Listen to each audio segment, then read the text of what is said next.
Hello, and welcome to My Career in Data, a podcast where we discuss with industry leaders and experts how they have built their careers.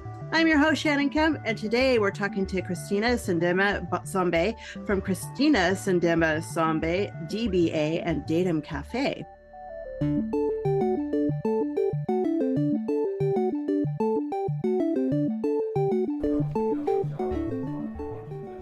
With a robust catalog of courses offered on demand and industry-leading live online sessions throughout the year, the DATAVERSITY Training Center is your launchpad for career success.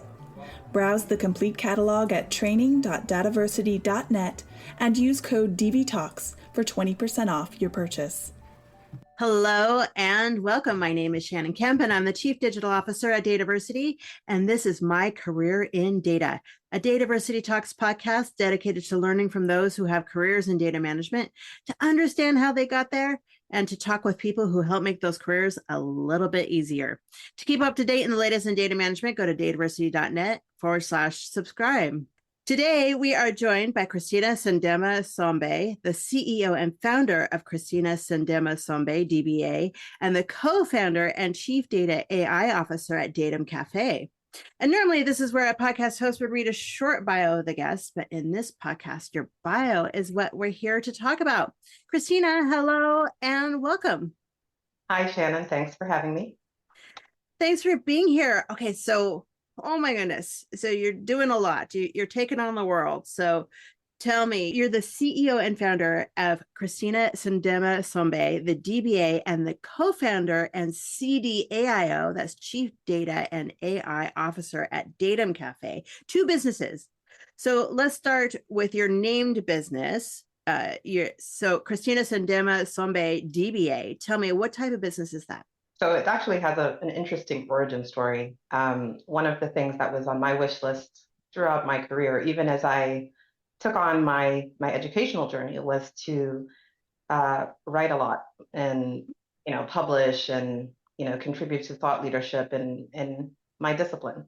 And so when I first formed it, it really was for me to have a way to publish under my own name. And eventually it became a hub where I would get speaking requests. And so that kind of expanded, I guess, my voice in the industry around those types of things, started to pick up awards and participate. So it ended up being a very great curation of kind of what I've been doing with my life's work at the first.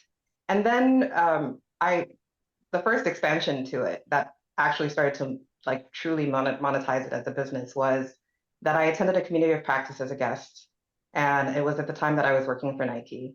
And I was just talking about how to build communities of practice for data and analytics to this group. And I got to a section around rewards and recognition and how it's important to design for that as you're trying to drive change management around data, analytics, AI initiatives inside an organization.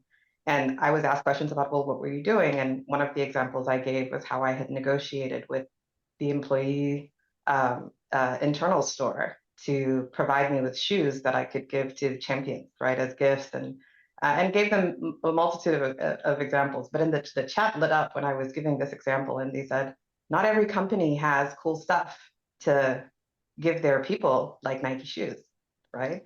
And so it opened my eyes to the potential of a market around rewards and recognition for data and analytics. And then, it's kind of, grown because there is obviously potential not only to work with companies around their rewards and recognitions programs, but to expand that to conferences, because swag is a big thing. People love to collect that, and being able to collaborate with different organizations and their conferences to be able to do that. And so we both have things that we develop and the ability to custom. And then as the journey continued around that business as well, one of the things that I get commonly asked by people is, their positioning around their career in data and analytics, and what do they need to know? How do they need to grow? What are the competencies that are becoming important? And what if I don't want to be a technical resource in a team? Like, I don't want to learn how to code. I don't want to learn how to. And so that started to spawn a webinar series, which I call the AI Ready Professional. And it talks about different departments.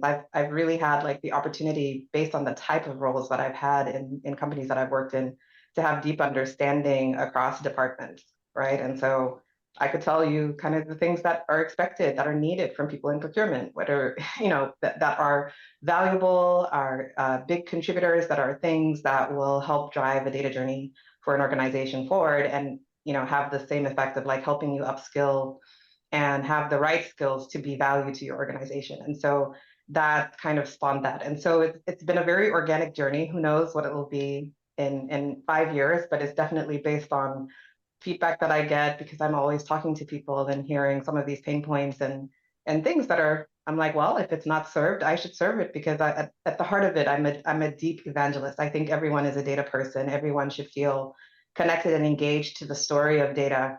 Everyone should not approach it with fear of irrelevance, but rather an empowered view of like how they should evolve for the future.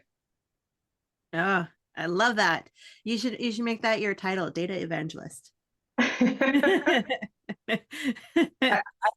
think it has a good ring to it, and I think it's really accurate, because really that's what it is that in my perspective is that the bad thing about hype cycles is that the narrative is very narrow. It's not very holistic. It's not really thinking about world impact. It's not thinking about differences. It's just like, this is what's happening, and suddenly everybody is kind of caught in the headlights.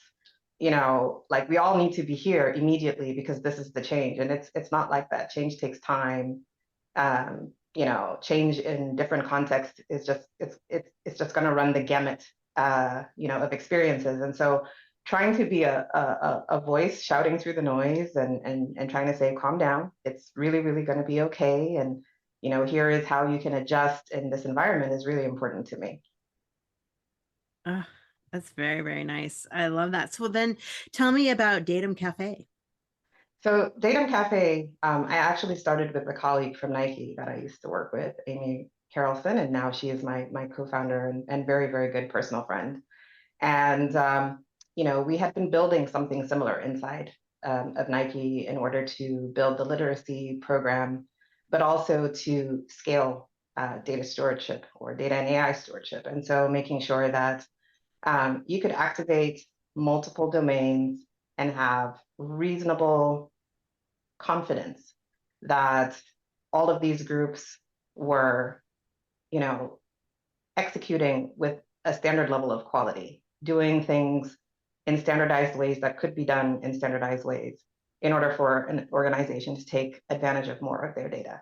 And so what we did was we took that and we put it on steroids, with the intention, obviously, to sell B2B to companies, to say like, okay, let's, there's a lot of time that is wasted in many companies just trying to figure out like what needs to be happening, who needs to be involved, how do we define domains, what is our critical data, like asking and trying to figure out those questions.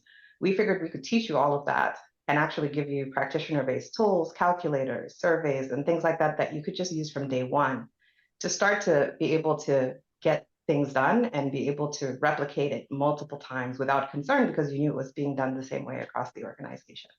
And so we led with the subscription, with the intent to say that we're organizations, because companies are different. Some companies have had data capabilities for a really long time. What they don't have is scale, and so what this does is it gives them the ability to already scale what they're doing and refine it and make it more consistent across their company. But for companies that are beginning and sometimes don't have, the experience, rather than trying to figure out like who should we hire, what do we need to know, almost giving them the starter kit across multiple topics, critical data, stewardship, data quality, you name the gamut of everything, how to do lineage right, how to, create an enterprise data council, being able to provide that information upfront and then say, call us in to consult and advise where you need us, because we've given you basically like a really strong foundation to build from. And if you want us to be able to not only consult and advise you from a strategic perspective, but you want us to implement, our company is positioned with strategic partnerships with staffing agencies, as well as companies like Maculassist that have technical know-how around the implementation of these things. We're able to help you end to end deliver the value that you're looking for. And so it really was let's do knowledge first, people first, because that really is the right order of things. We rush to tech first, and then when you are clear on what your needs are, if you continue to need strategic help, we're able to support you there. If you need us to help you with the technical enablement, we're able to help you there. If you need help with the change management, we're able to support that, and so on. And so we deliver those through workshops or advisory services. Oh, I love that so much. Data management in a box. Yeah. It's great. And I've seen that too. And so you make a good point, how humans first. I've seen so many companies, go after the shiny new toys without knowing why. And it's unfortunate because I think that it takes away from spending on really what the right things are, especially in large companies. I mean, if you think about the fact that in order for you to do anything, to prove a use case or reduce a friction point in a process in an organization, you need the knowledge of the people that already work in those roles to be able to figure out like how do we standardize that and automate that, and then we can actually like achieve this win.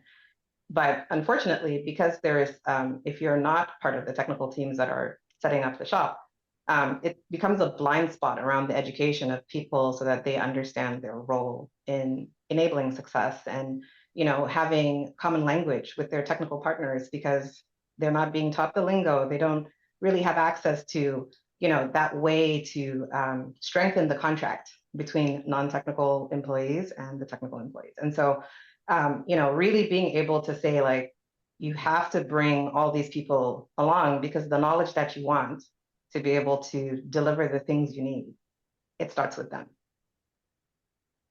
So tell me, Christina, what is it that you do specifically at each company? What's your role as the founder of one and co-founder in CDAIO in the other? Yeah, so I have a multitude of tasks. Mm-hmm. I will tell you that when I started this, I was running with my heart because I just love data, and I wanted to be able to, write about it, record about it, and publish things and capture the knowledge that I have and be able to like share that at scale. But running a business is more than the subject that you're strong at. So definitely, a big part of my roles in both companies is establishing, the back office and figuring out how to automate the back office, as well as, using, the data that we collect to start to understand, who are we resonating with? Where is, our ideal customer?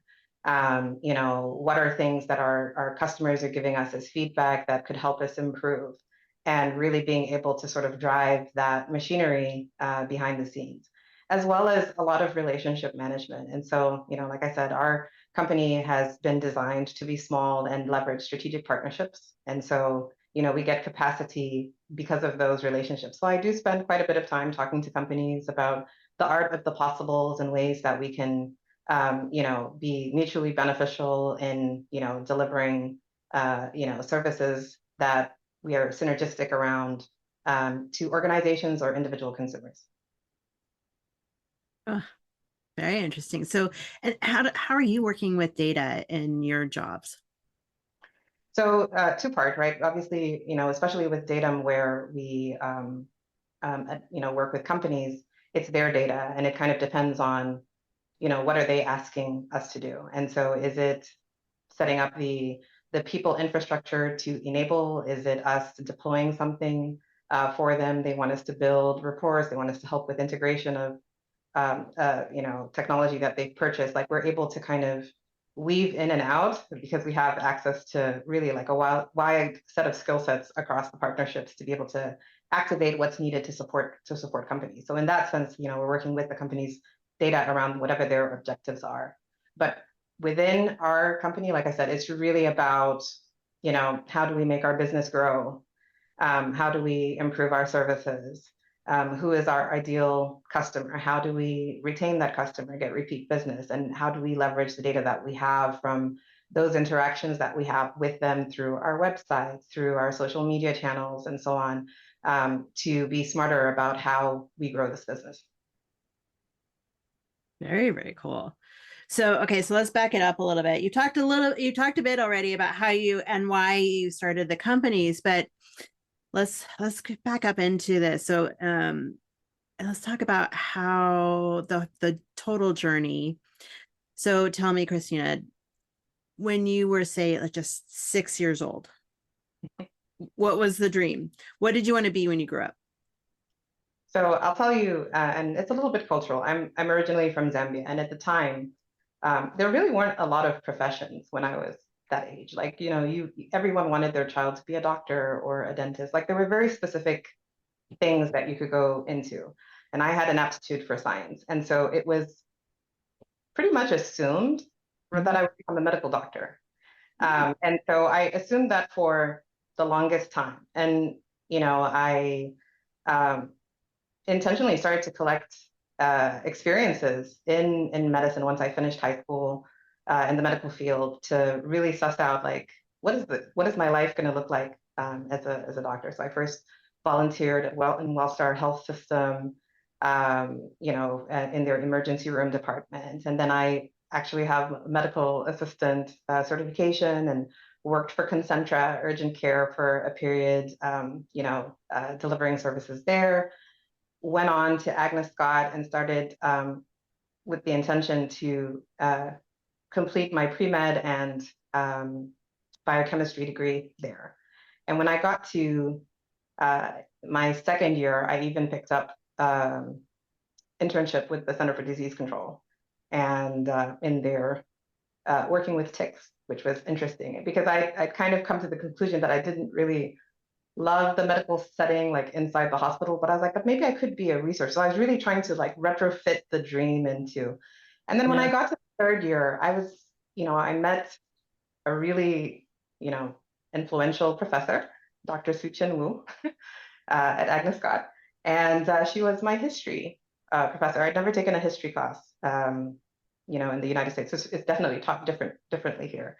And it was just such an exciting time to take it, because there was a lot of connection. Even though the history course was around China, around China's history, there was a lot of connection to, our experience in, Zambia. My mom is Zimbabwean, and the freedom struggles, and there was a lot of connectivity between, the roles of countries like China and Russia in the independence struggles of those nations. And, my mom having been exiled from her country during the freedom struggles, and which is how she met my dad in Zambia. It really put an interesting context or layer over what I knew from their first person stories. And so, one thing I would say is that, like, you can hold yourself back with assumptions about yourself. And one of the assumptions that I had was that, I'm from an oral culture. I didn't really learn how to write, but I'm like, I would love to be able to document the stories. I'm very good at telling the story orally to someone, but I never really felt comfortable with writing the story or, trying to capture it in a speech and then talk about it that way. It was more like this, you and me just talking, and I'm like, okay, let me share. And there's no order to it, and I'm not worried about the words I'm using. I'm like, you'll get what I'm saying, right? And Dr. Su-Chin Wu was just, one day she said to me, writers write. And I don't know why that clicked for me, because she was just like, there's no excuse. If you feel you are a writer, you write. I don't care whether you feel you can't do this. And so that, I think, is really the thing that made me shift, because I changed my degree immediately and decided to major in history, not really knowing what I would do with it. But I found that it has been one of the greatest assets in my life, because I'm a very strong communicator, I'm a very strong writer, because I learned the skills I needed to be able to feel confident about doing it. And when I took my first role working with Cura International, I had a fantastic first manager, Kent Glenzer, who he studied history too. And so something about that, I think just, he was just a strong advocate for me early in my career. And I had noticed that it was very difficult for business teams inside Care to talk to their technical teams. They really didn't have that translation layer. And so I ended up kind of forming my own role being that. And I went to him because I used to see the budget and I said, you have this extra budget. I've seen this course in SharePoint where I can get some certification since that's what we're using. Would you be willing to pay it? And I promise I'll burn the money before the end of the year. And he paid for it and said, yeah, go ahead and do it. And that bridged me into the technology sphere. And now I became this translator that had a technology background, which has persisted through like the rest of my roles. Oh, we underestimate the power of communication and the skill development needed and how important it is in our jobs. Visit dataversity.net and expand your knowledge with thousands of articles and blogs written by industry experts, plus free live and on-demand webinars covering the complete data management spectrum. While you're there, subscribe to the weekly newsletter so you'll never miss a beat. Amongst all this, so when did you move to the U.S.? In 2000, immediately after finishing 12th grade. Oh, okay. So I've been here a long time. And like I said, I started off first trying to build a medical career and even got certified to be a medical assistant and, was going through college with the intent of kind of continuing that journey. But when I finished my bachelor's, that's when I took my first role and I moved to Care International. And then I actually think that, things happen, I guess, for a reason, but that was during the global recession. And you can imagine how impactful that was to donor-dependent organizations because people stopped giving. And, the kind of work that I did wasn't the direct, provider of the services that those nonprofits deliver to, the communities that they serve. It was very much the bones of the company. How do we assess the impact we're making? How do we assess the performance of our different departments around these goals and objectives? How do we report to donors and regulatory bodies about what we're doing with this money? And people don't donate for that role. They donate for what's served in the community. And so it has a deep reliance on unrestricted funding, where the donor basically says, I just love this nonprofit and what they're doing. Use the money the way you see best fit. And obviously that kind of funding was drying up in that period. And so I was forced to have a moment and think about where do I go, because the elimination of roles was happening first through the unrestricted funding jobs. And so I ended up finding a role in knowledge management at Deloitte that combined this very interesting skills that I had, both technical and business focused and communication focused. And they hired me, and it was a fantastic opportunity to shift from working in nonprofit, non-governmental, the for-profit sector. They really do run very differently, right? So I ended up picking up a little bit of that nuance. Obviously, I started to gain discipline, in another area with knowledge management kind of being a foundational part of like what actually makes evangelization of information work really well in what I do now. And then eventually I ended up leading the global taxonomy program for Deloitte, and I did that for, I think, 5 to 6 years before speaking with a mentor and saying, I think I'm ready for my next adventure. How do I position myself? And that was Rosemary Amato, and she was really fantastic about sitting with me and helping me kind of think through my next move, which is how I ended up at Nike. Fascinating. I love how you have mentioned already so far, like some key mentors that you've obtained along the way who have helped you through these transitions. I think it's important. I mean, I can think of other people. Like even when I started publishing and writing, I spoke to Larry Quinlan. He used to be um, the global CIO for Mhm. Deloitte. And he was someone I looked up to. Like I'd look up to him and say, I see him published in CIO.com and different places. And I'm like, I would love to, but it feels like it's really, really hard to be allowed to publish because there's disclosure processes and all of this thing. And he just said, he's like, you have to just kind of decide what's really important. And if it's that important to you, go get it done, right? And I don't know whether it gave me permission or or it just, took away my ability to keep making excuses around, why I couldn't do it. I now started to figure out how can I do it, right? And Sure. I think those conversations are really, really important, like being able to talk to people that have traveled the path, people that know something about what you do, your strengths, Mhm. opportunities for improvement, and being able to take a step back from you having an emotional conversation with yourself where you're talking yourself out of doing lots of things and just being able to say like, hey, if it's not getting done, it's not because it can't, right? And so that's always been important to me, even in business. I still lean on people. I call people. Steve Wanamaker at CDAIO magazine has been an amazing mentor. He's done this multiple times. And, I remember when I first demoed what I was trying to do and I was setting up, and he was like, okay, go sell it to 20 people and then let's talk again, kind of thing. And I was like, what?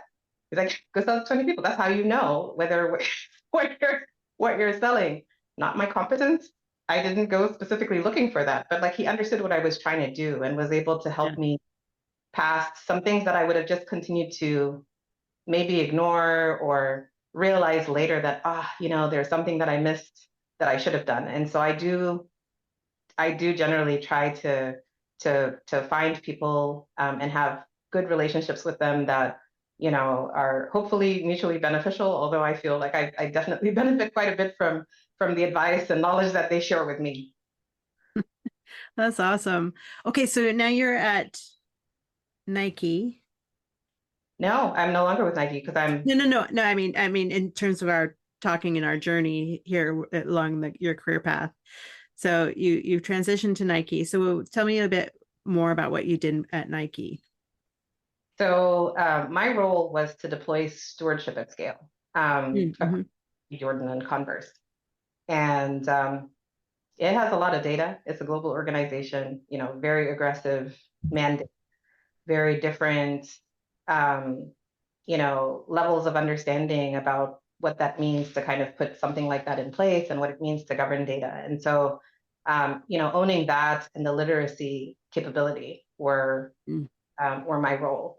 And interestingly enough, as I was designing this thing for scale and then, eventually managed to launch it and started to really build business traction inside of Nike, we had, visitors that came from from a center that happened to see our work. And one of the resources there was just like, this is ahead of the industry. Absolutely. We see so many companies, you're ahead of the industry and you should talk about this. Like you should find a way to be in the industry and talk about how to do this and, help people to understand that, use cases don't have to be limiters. And in fact, you take a use case on with the intention of scale, but many companies fail to kind of get there. And usually it's because of just very poor people and knowledge infrastructure to support and enable that, right? And so you seem to have figured it out here, and you should start to talk about that, which again kind of gave the idea that lots of companies need this, and it's not knowledge that's specific to any company. These are best practices and ways to think about leveraging knowledge from multiple disciplines to be able to execute successfully. So borrowing knowledge from change management discipline, borrowing knowledge from knowledge management discipline, being able to combine that with knowledge from data governance and data management discipline, and really being able to bring those things together in a cohesive way to share knowledge at scale and enable activation of people at scale and their involvement in data. I love how your journey is just stemmed from a lot of passion. Even when you started in medical, it was a passion for numbers and math. And it grew, and now I love it. And I love that you share and are not, like you mentioned, are not afraid to go and ask for mentorship, and that you've had those mentors along the way. It's very, very impressive. Well, thank you. Yeah. So tell me then, what's been your biggest lesson so far in your career? Well, a couple of things. Relationships matter, whether they're mentoring or just, being kind to people. You just never know, who you'll run into again and where magic may be made. And that's one of the things that, like I said, we're a small shop, but all the people I work with are people that I encountered in my career somewhere, had a good relationship with them, and automatically sort of gravitated to the mission of what I, wanted to do going forward. And, we had synergistic moments and complementary skills that, enabled me to, really get off the ground running, right? So I think that just being kind, like you just never know what collaboration waits for you later. But also not being afraid to ask, because the worst thing that can happen is a no. Very often you'll be surprised at like the opportunities that will present themselves at the door, just because someone knew that you needed something because you asked, or because you happened to ask at the right time, and it sparked a great idea that ended up evolving into something magic. Yeah, I've mentioned it a few times in this podcast. I wish I had learned that so much earlier in my career. I was so afraid to ask questions. I'm afraid I was going to be, considered stupid, or, like I should know everything, which is so not the way it's supposed to go. And if I had opened up, I would have, it would have been helpful a lot earlier if I had started asking questions a lot earlier, like you said. Just can lead to great things, and the no is not the scariest thing. Like you'll live if they say no.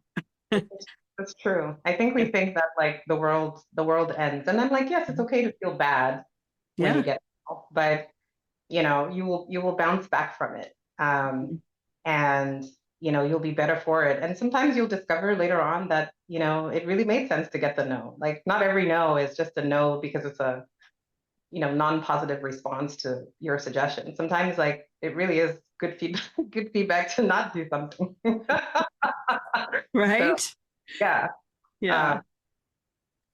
But that discernment, I think that comes over repetition of doing it. Because if you've never done it, like I said, you're always kind of in that anxiety place where you're afraid of just getting the no. Like when you've gotten enough no's, you start to learn how to distinguish which no's are meaningful feedback, which no's are keep trying and pushing harder. Yeah. So very, very true. So then tell me, okay, Christina, so having worked with data for a bit now, having built 2 companies around data, what is your definition of data?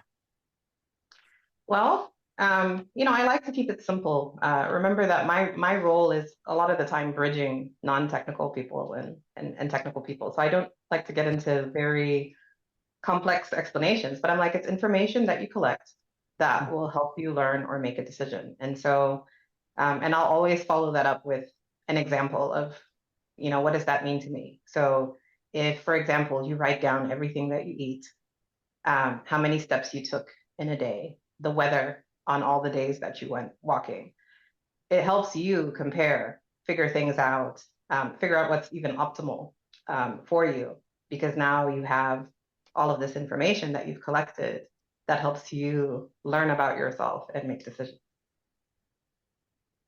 Very true. So, and I use that kind of data a lot for myself.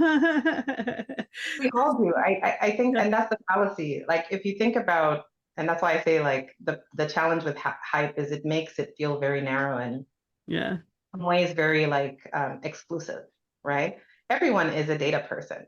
Yeah. They may be the guy that is, implementing Snowflake inside the company, but that doesn't make them not a data person. Everyone is a data person. They're using it in so many ways. And, to me, I see the proof of that in the fact that, when we have a conversation about adoption of AI, Yeah. adoption of AI, it's not that it's challenging everywhere. People, your kids, are picking up tools and adopting them and, using them because they don't have any need to have like security requirements vetted or whatever. They don't have to deal with politics inside a company. Where the struggle is happening is really inside large companies, older companies that have older infrastructure, legacy systems, and how do they make this transition to this new world? But the way that the conversation is pushed is as though it's just a few inside those companies that understand data. I'm like, no, actually, your employees in their private lives, they're interacting with data all the time. Whether it's because they're following how much what content they publish on Instagram is getting liked a lot and what's not. Like they're looking at data all the time and interpreting it and using tools that are giving them lots of insight into doing that. They're leveraging apps to optimize their own personal workflows all the time. And so it's not like they don't appreciate the benefits that these things bring. What is not clear is in the organizational context. How does that work? Does that mean I will stop earning money if I help? Because I will lose my job. And it's that conversation that makes it much, much more difficult, but it's less talked about because the focus is so much on, oh, we now have all these tools, they're going to have these capabilities by this year, and therefore all the roles from this level to this level will be gone, right?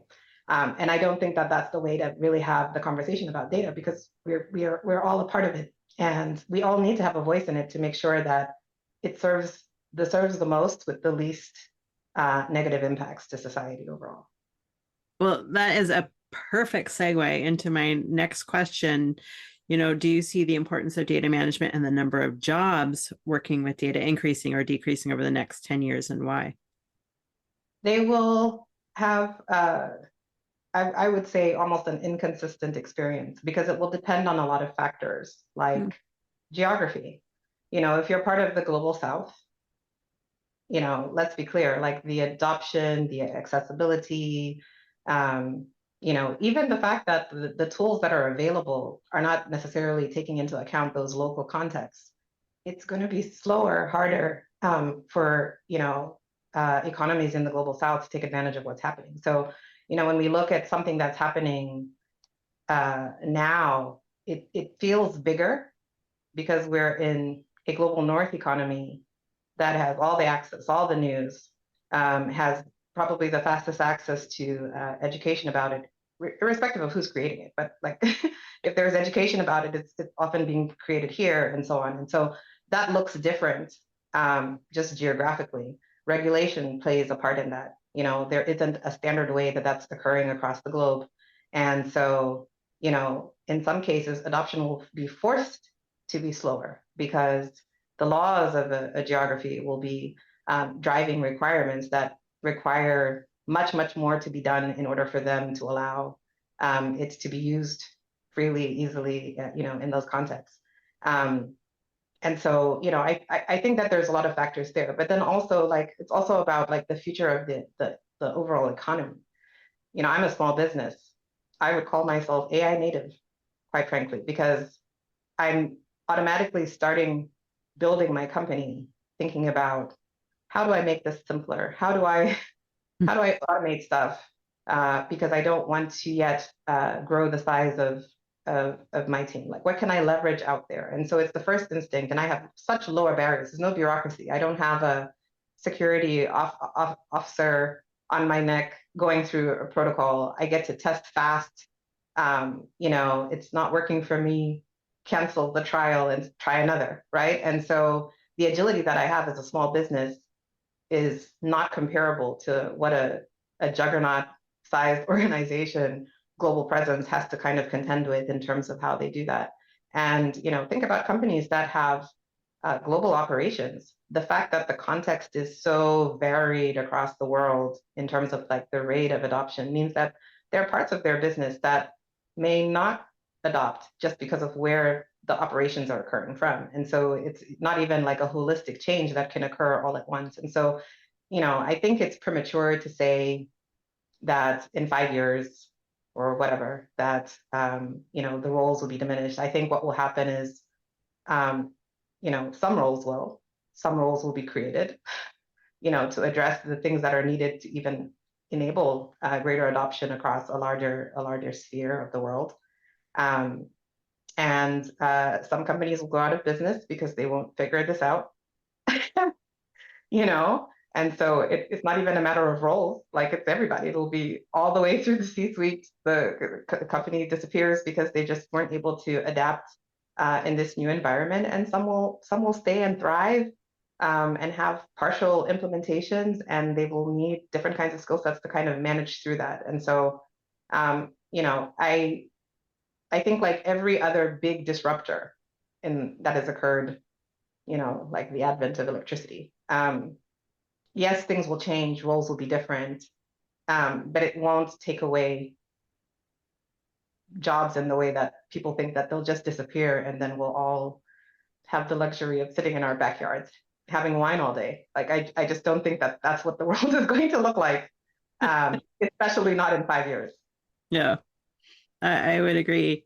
So what advice then would you give to people looking to get into a career in data? I would say that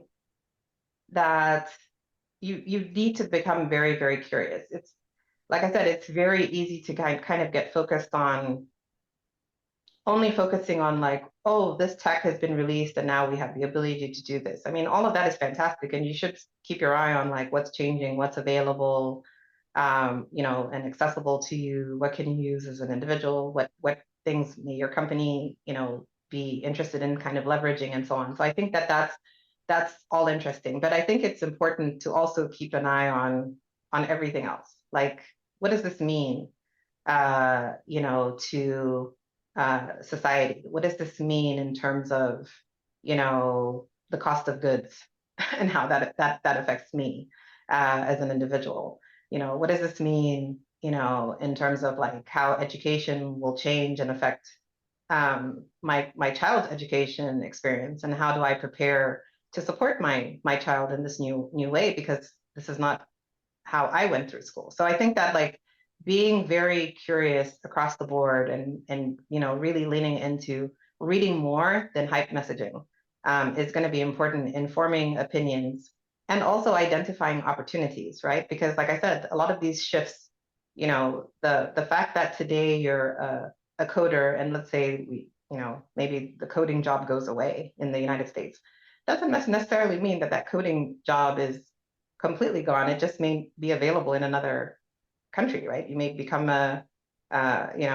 consider international work instead, because that skill is still valued somewhere, because they're not at the same place in the journey as the United States is. And so I think that really being open to just being a sponge for knowledge from everywhere, perspectives from everywhere, understanding, the challenges of even the large scale adoption of all of this, understanding where it's working, where it's not working, all of those things, I think, start to help form your basis for making decisions about where you think you can make an impact and how you should skill for that. It's so funny. If those who are listening to the audio podcast can't see that I'm grinning from ear to ear, because we talk about curiosity so much. It's such a key component, and it's become the common thread that I've found amongst all data people, even though there's so many different career paths into a career or into a career in data. I've talked to so many different people who started in so many different industries and careers, and like you started from healthcare. The curiosity is kind of wins over, and this the commonality, the common thread amongst all data people. Mm-hmm. And I'll actually say that like it's actually not so uncommon. Lots of people that work in data kind of accidentally, you know what I mean? It wasn't by design. They ended up in a role where, you know what, if I understood um, the data better, I could actually make this work better. And then it activated their data persona, right? And they understood that. So, that's definitely to say. I mean, I look at, if you look at like some of my webinar series that talk about like people who go into roles like human resources, it's very easy to assume that the only role you'll ever have as a person in human resources that relates to data is as the customer of the data team that delivers specific requirements you need to do your job. So whether that is a dashboard you need, or for them to implement a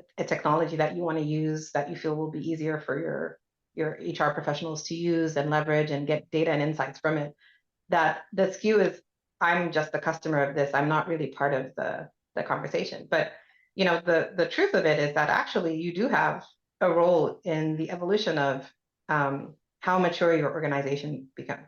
If you look at many companies, simple thing like job roles, one of the hardest things is to find stewards, because job roles tend to be extremely inconsistent across the hierarchies. In org charts tend to be very, very challenging to kind of navigate because they're not like to like from departments in terms of levels and all of that.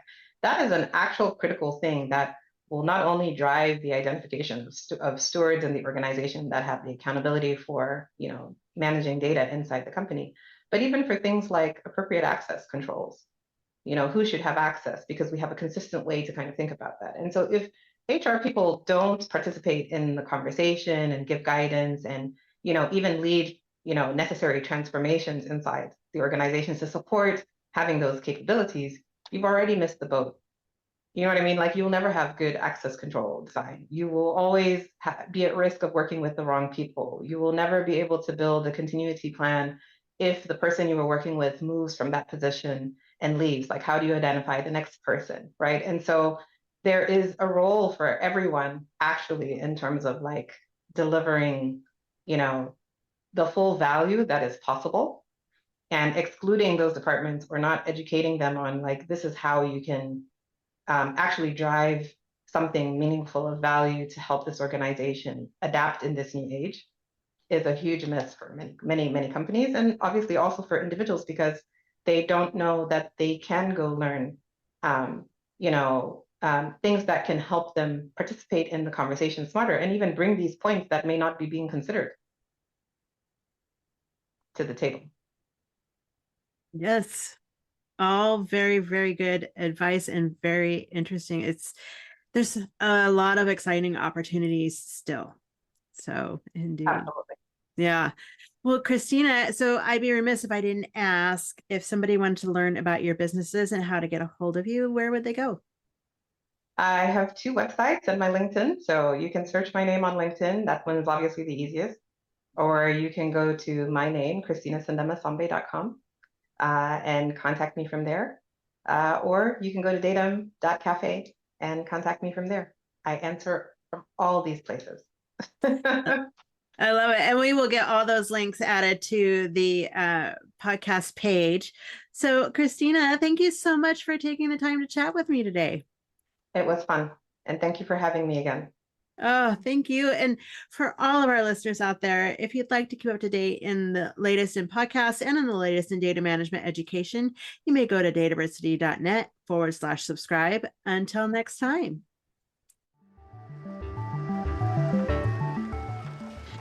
Thank you for listening to DATAVERSITY Talks, a podcast brought to you by DATAVERSITY.